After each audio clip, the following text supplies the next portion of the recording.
Think forward. Think Research Channel.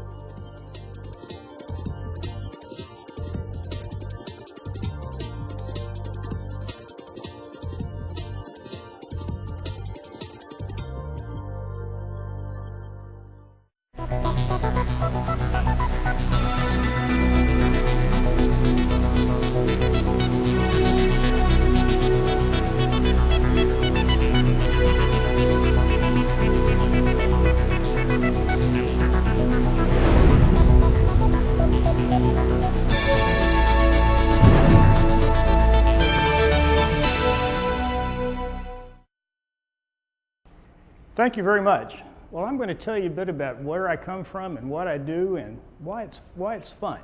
And if you need help understanding the title, I came into radio engineering with vacuum tubes, which look like glowing glass bottles, and with circuit diagrams that look like that. And everything was hardware. And now everything is software. That's a diagram of the radios we're working on. It's all software. And the radios themselves are so small, they've largely disappeared behind the antennas there. But you know what? The magic is still there.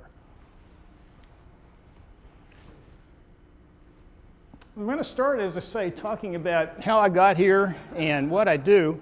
And Jim McGrath, when he gave one of these talks, felt necessary to prove that he once had hair. And he only had to go back 30 years to prove that. I had to go back over 60. But I once had hair, and here's a picture to prove it. I want to thank all of you for coming. It's a real pleasure to see colleagues and students and friends from the community. Also my wife Frida, who has heard this talk at least 3 times, who I appreciate coming.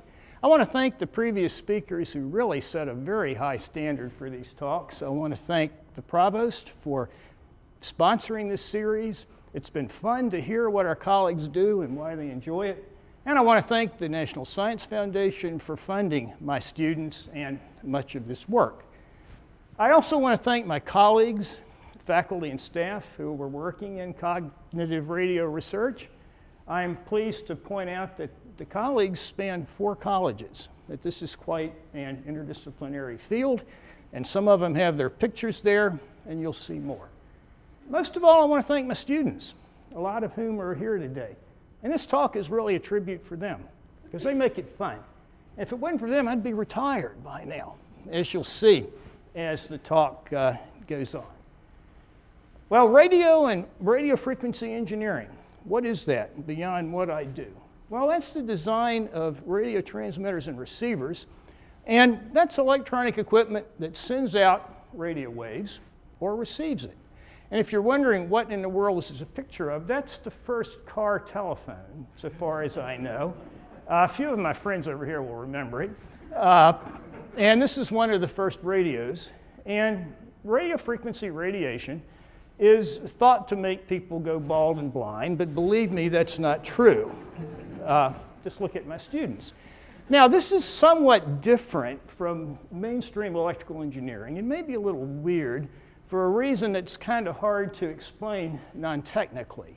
But every electrical signal has a wavelength, which is kind of the physical size of the signal. In most of electrical engineering, the wavelength is big, miles, and the math is simple, algebra. In other parts of electrical engineering, like optics, the wavelength is very small, and the math is almost as simple. But radio engineering is a situation where the wavelength is about the same size as what you're working with. And that makes for all sorts of mathematical complications and makes radio engineering magic. Now, when I came into this business, we would spend weeks doing designs on slide rules. Anybody remember that? Then we'd build it and take it into the laboratory, and we'd spend weeks getting it to work. And when it worked, we never really knew why. But it did, and we claimed to be magic to do it. Now we have powerful computer-aided design tools that do most of the work, and it works the first time, but it's still magic. Now, how did I get into radio? Well, comic books, science fiction, and library books. I well remember a 1946 comic book about Donald Duck and a radar. And I wanted a radar so badly, my parents said, well, save your money, and when they see them in the store, you can buy one. So I guess I finally got one here in research, but I had a box that I called my radar box, which I still have. 1948, I had the chicken pox, and my mother brought me a book with the title, A First Radio Book for Boys. Terribly sexist title. But I devoured that book with my father's help, built a crystal set, and my life was never the same. And of course, I was a fan of the early TV science fiction, and anybody my age may recognize Tom Corbett, Space Cadet. Thank you, Bud. And Tom is about to push the button on the radio to give it a smoke test. See, the hero was always the guy that did the radio stuff. Now, the world I started in was really quite different. I picked 1963 because that's the year I started graduate school, and I realized that was 42 years ago. But that was a world when electronics was big boxes, black and white televisions, Miss America advertising them, transmitters that you could see what you were doing. I show these mainly for my students to show them how much technology has changed since then. Because back then, everything that wasn't a computer, and the computer was an IBM machine, was analog. And now, you only use analog when you have to. That most of your cell phone is digital, and every year that digital stuff marches closer and closer to the antenna. And when it gets there, I'm done for. That will be time to retire. We use vacuum tubes. We call them active devices, but they were large, expensive, and hot. Now, they were nice. You could look at them and see if they worked or not, but you learn to design using as few as possible. Now, our active devices are transistors. They're dirt cheap. There are billions of them on microprocessors that are coming. It's a whole different world. When I started in radio, you could see how things were made. You could fix it yourself. Now, if you're my age, you can't see it at all, and you can't get to the parts to change them. Fortunately, we have graduate students. In those days, transmitters were big, expensive, dangerous, and easy to regulate. Remember when a cell phone was a bag phone? That goes back a ways. Now, transmitters are getting smaller and cheaper, and in fact, you people are carrying around several transmitters in your pockets, very likely, because transmitters are so cheap. They're on your car keys, they're in your pet Swan, they're in things you buy at Walmart now. So it's an entirely different world. And one of the biggest changes is the nature of hardware, because when I started, hardware was very smart, but it would only do one thing. Think of a 1970s color television. That's all it is. Then think of your computer. It's a musical instrument, a typewriter, a video game, you name it. It's based on the software. Now, hardware is very dumb. It works with ones and zeros, and all the intelligence is in software. That's really changed how we do things. Now, why did all this happen? Well, the so-called electronic revolution. Computer processing power and electronics got incredibly cheap. The fields of communications and computers merged. And it's frightening. Intel is bringing out a 1 billion transistor microprocessor that in its spare time will generate all of the standard radio waveforms in your computer in its spare time. It's amazing to think of what this is going to do to the world of radio. Well, when I started graduate school in 1963, I thought that I would spend my career working on I'd take radio to new places like outer space, which I had fun doing. My students still think I'm lost in space, but I thought my work would, be making radios smaller, more efficient, giving them higher capacity. People were even wondering, do we need to have radio engineers because everything's going to be on cable one day? But fortunately, there was some fun things to do. And I had a great time for about 30 years working in satellite communications here. This is a picture of the first lab that Warren Stutzman and I built in 1972. We called it Stutzman Hall because it was Warren's first venture in architecture. It lasted 30 years. Here it is the day before it was torn down. Fortunately, Warren and I lasted better than the building. And Warren and I were hired the same time Same year Bud Brown was hired. And I've always been very grateful to my then department head, Bill Blackwell, for what he did, because he hired 2 assistant professors, Warren and me, in the same area at the same time. So that meant you came in with an instant friend and colleague, and we've worked together ever since, and I've been grateful for that. Well, every university talk has to use the word paradigm, okay? So while I was happily working on satellites, there was a paradigm shift when suddenly wireless got hot. There were cell phones and Blackberries and wireless laptops and money and a telecom boom. And we had a ball, got my picture in the Richmond paper. Fortunately not for being indicted. But near the end of this process, my students and I were working on a disaster communications project that was sponsored by the National Science Foundation. Now this actually happened, this started several years before 9/11. But what we were working on was the same problem that they had at 9/11, which is a situation where in a large area, all of the communications infrastructure has been wiped out. And we developed a radio that you could bring to the edge of the disaster area, crank up on a firefighter's tower, and flood the area with signals so that people could then, anywhere in the disaster site, could get high-capacity internet service. You don't realize it, but firefighters and rescue people are very dependent on the internet, just like you are at your desk, for maps, orders, and all those things. So we had developed a system that would work at about 155 megabits a second for this application. And it actually worked by finding what we call paths of opportunity. Radio signals that bounce off buildings and rubble and take a fairly difficult route. These things are short-lived, and their characteristics are rather different from any other radio paths that people had worked on. So we needed fairly intelligent radios to find these paths and take advantage of them.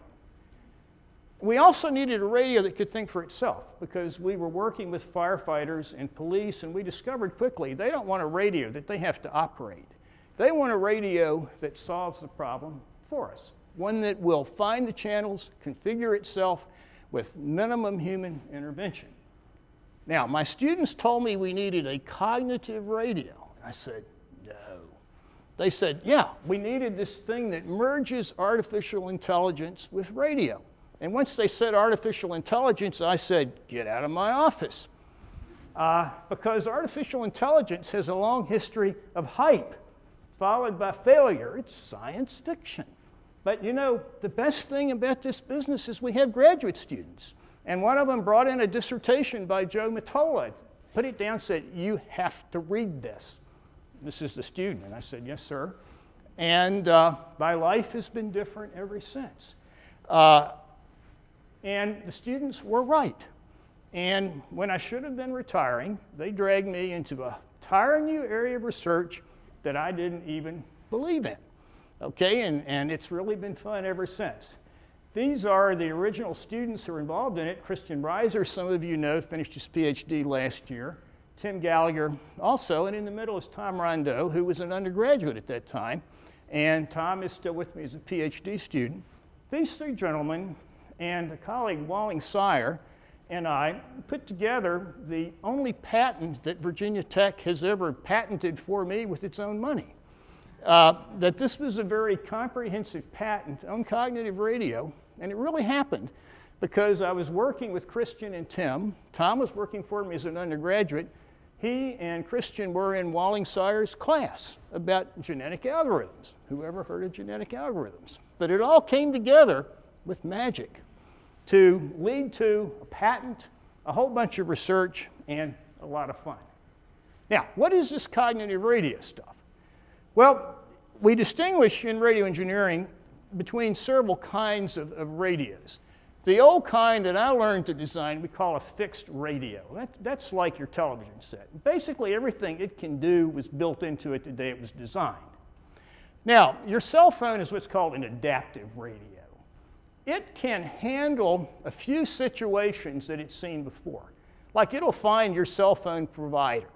it'll adjust itself for some of the changes in the channel. But it can't really do anything that its designer did not anticipate. A cognitive radio is a radio that can sense its environment and learn how to adapt. It can handle unanticipated situations. It can optimize its own performance and do what you want it to by any legal means. Now, cognitive radios, as I said, are machines that sense the environment and respond to it. They're kind of the ultimate intelligent machine because not only do they think, they communicate. And they have all the same characteristics of animals and people. They seek their own kind, other radios with which they can communicate. They avoid or outwit enemies. Those are interfering radios. They find a place to live. Usable spectrum. By spectrum, I mean what radio frequency or wavelength are they using? They can find an empty one that's legal for them to use and use it. They behave themselves, following the etiquette of their society or the FCC rules. They make a living. They deliver services, and they deal with entirely new situations and learn from experience. Any similarities to what Charles Reinholz was talking about with his work in robotics and other things is there. This is the same robotic problem. For us, it's applied to radios. Now, cognitive radios are aware of their environment and react to it. The use that they can be put to ranges from disaster response, avoiding interference, secret communications, or open access to spectrum. And this is why the government loves it, because there is both a shortage of spectrum and a waste of spectrum. You can't get a cell phone license in this area. They're all full. On the other hand, there are lots of vacant TV channels that aren't being used. The government is looking at a plan to allow the vacant TV channels to be used by your laptop computer for broadband access. But how is your computer going to know that that TV channel is vacant? Here, it's got a cognitive radio. It can read the book, and it can look for telltale signals that would tell it whether or not the channel was occupied. Now, cognitive radio began with a gentleman named Joseph Mottola, and his thesis was the one that my student made me read. And Mottola was kind of thinking about radios that would order pizza. Okay, radio, get me a pizza. And we say that works at the application level. Application meaning the highest level software running on the radio.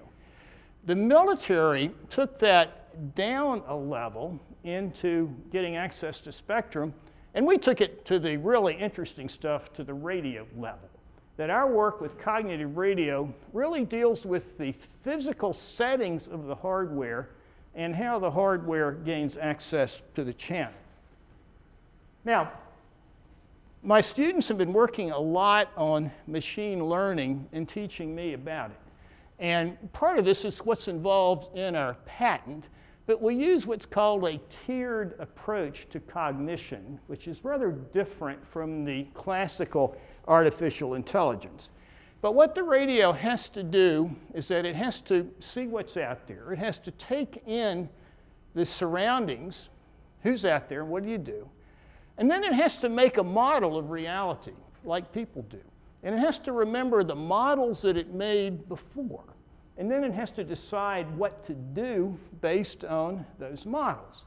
And our contributions have been in here with making the models, using something called case-based decision theory, and then using genetic algorithms, which I'll come to optimize the parameters. And then, once you've seen what's out there, model it, figure out what to do it, see what happened.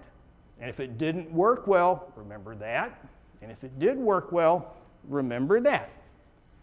Now, this involves diagrams like this. And this is one picture of how our system works. And again, all of this is software, even the radio.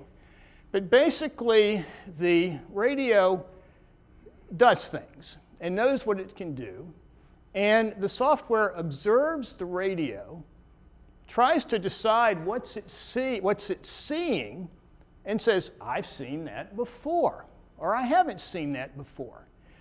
It makes a decision about what it's seeing and stores that in the knowledge base.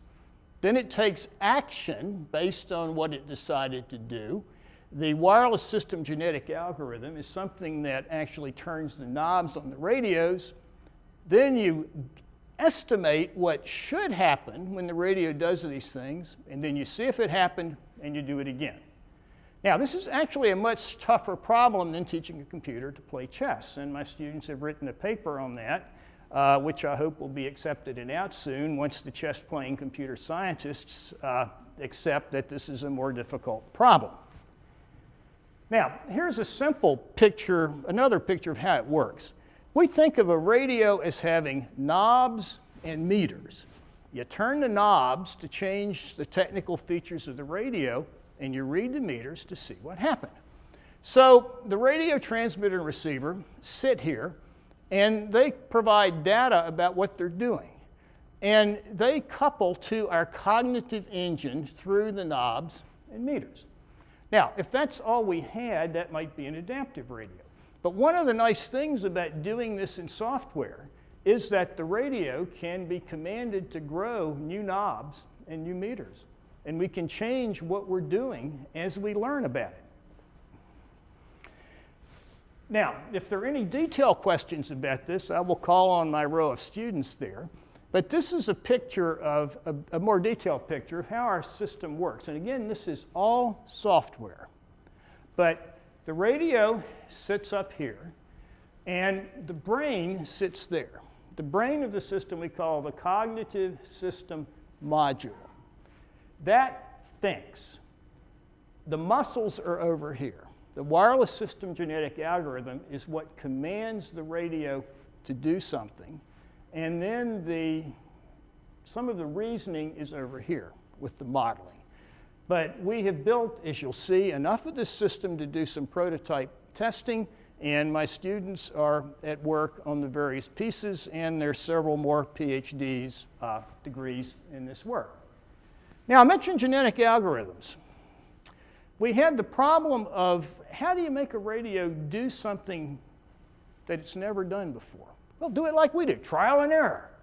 Okay, that's how nature works with genetics. That my students came up with the idea, because they were taking Walling-Sayer's course that semester, with representing all the things about a radio that you might change as genes in a chromosome.